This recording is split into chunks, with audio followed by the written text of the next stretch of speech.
Okay, going into a few more things now underneath the netted storage area. One is I do have another set of lights that are built in down here.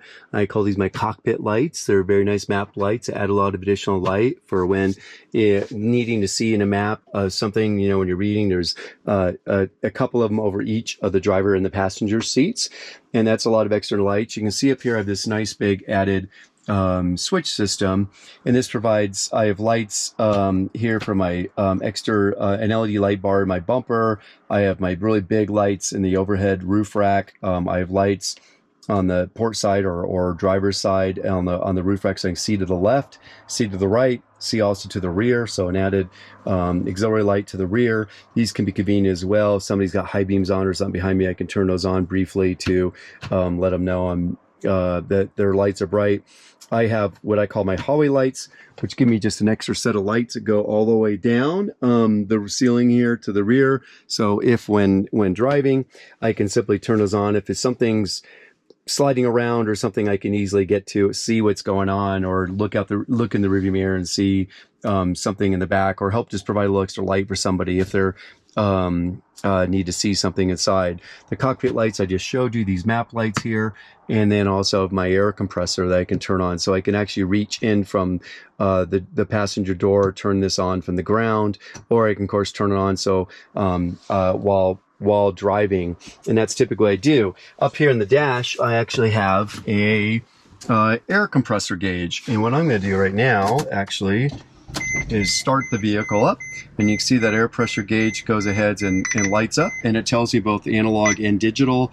I'm at 132 pounds into my air system right now, so I can see that from the driver's seat. I can see where my air system is. If I know I'm going for a bike ride or something like that, I can go ahead and say, you know what, I'm just going to turn that in advance and get it charged up, so I've got some lights, some air, ready for you know, when I hit the trail. I've done a few more things inside the cabin here. Let's see. One is I put in dual USB charging ports right here, plus also another connection port USB or 3.5mm audio jack into the stereo system. So passenger can plug in their phone to both charge it as well as connect in the stereo system. I've also completely changed all the speakers, added in some nice tweeters inside the door here, so they're discreet. Where the factory speakers were, I've got some much bigger and better speakers that are built in there, far better sound system. I've also, let's see, moving on, I have a radar detector that's built in here, or not built in, but plugged in, so it's always on, which is just a nice added feature. And then let's see, moving on, speaker right here, microphone right here for the phone system. Okay, moving on. I have the microphone for the phone built into the stereo system. Always a fantastic, nice thing to be able to just do phone calls while on the road. Also, let's see, moving on, I've added this Rosin sunshade, which gives a really nice benefit to blocking some sun. But the real benefit is because the Sprinter sunshades don't cover the entirety of the side window. When I extend this out, I am now covering the entirety of the side window, so when sun's coming in from the side, I can block most of it, and it makes a dramatic improvement in reducing that heat that's coming into the side of your neck or head. So that's a really nice added feature. Another one I've done is a couple of little bubbles. So this one covers my fore and aft. If the van is parked where it's tilting frontwards and backwards, and here if it's tilting side to side. So when I'm at camp, I can immediately figure out if I need to reposition the van a little bit to get it so it's more level. I've got 2 tracks of curtains here, and I'll show you those in our video. But those 2 tracks allow me to pull both what I call my sheer curtain all the way around, which sometimes I just pull this while driving and block some of that side sun coming in, which is really wonderful. Or it goes all the way around the whole cockpit here, and so I can provide privacy. People can't see in during the daytime, but I can see out. It allows a little bit of light in, but blocks the vast majority of that sun. I've also done the same back on my all of my other windows actually, which is really quite wonderful. So let's see, I've got of course an upgraded stereo system with both Android and Apple Play, which is wonderful. I've got a ProClip mount for my phone, which gets charged up, and of course I can, not only is it charging up, but I can also play music, podcasts, whatever, both Bluetooth or via wired while getting charged on the phone, and this clip holds it in very nicely. I also do have a Garmin Overlander, which allows me to zoom in different places, take a look, explore around, see if something's, you know, really a nice place to camp out, or see side roads if I really zoom way in, and I can then explore those side roads, you know, and or trails in the area. I can also look at things like elevation, you know, obviously compass heading and all those kinds of things too. Let's see, moving onward, I have several other things. Up here in the dash, you can see I have an outside air temperature sensor. That's very nice because the Sprinter van doesn't leave the outdoor air temperature sensor on all the time, depending on the screen you're on. So that reads outside air temperature. It's reading a little high right now because it's in the sun and the engine's running. I also have a CV right here that I can just turn on from right here. I've got a microphone I can pull out, and that allows me to both hear and communicate on a CV at any time. By the way, the phone is plugged in, as you can see here, also to have a direct connection to the stereo, so I can control it actually through the stereo, through the steering wheel buttons, through a separate control I put in for that.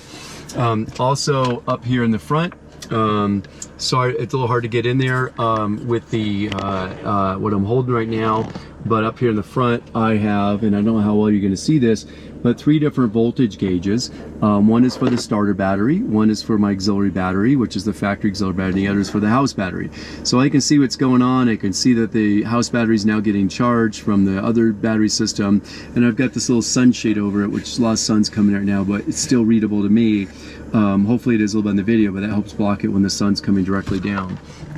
I also have a compass here that is made for vehicles, and it is actually lit, so it turns on and off the lighting with the vehicle lights, so I can see the direction I'm headed.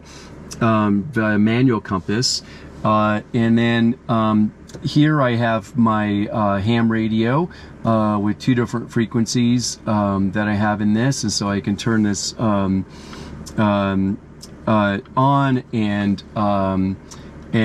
and basically, you know, pull out, look at, I can get a lot of information. It has a GPS built in. I can scan for different stations, including weather, and of course I can talk over 2 different ham frequencies or listen in on those 2 different ham frequencies.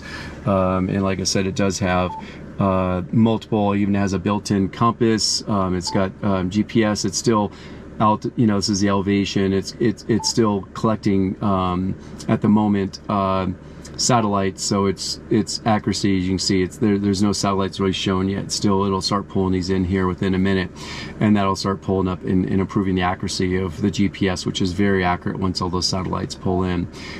So really quite fantastic. My control, this is just the controller for the ham radio. Down here on the side of the seat base, I have my actual controller. A little hard to see, and sorry for the fuzzy video. I can pull this out, I can control the channels here too, and I can talk right here, and I can just set this back down and clip in next to my seat base. So it's out of the way, tucked out of the way here between the seat base and the emergency brake lever, but yet always readily accessible there. Also, back below the ham radio display, I have an ultra gauge, which, you know, these are programmable. You can have as many really metrics up at a time or information, and have it scroll through them. So I have some different information here that I pull up and or keep up, and that allows me to track different features. Coming on down, I have an auxiliary fuel gauge for my auxiliary fuel tank, and I will turn on the power to that. I keep the power off except when I need to, and so I can see the level of that. I have basically almost 3/4 of a tank full, and that's 28 gallons. It goes where the factory spare tire goes. And then over here, below where the factory 4-wheel drive shifter and also low range button. I have my power for my auxiliary fuel, and also which way I can transfer it, to the aux tank in the rear or to the main tank. So I can, while I'm filling up fuel, I can transfer it to the aux tank, and that'll help give me extra fuel in there and give me a range of about 800 miles total. And that's after, once I, of course, go ahead and transfer it forward to the main tank from the auxiliary tank, which is a really wonderful benefit. So that's a little bit on some of the changes I've done up in the front.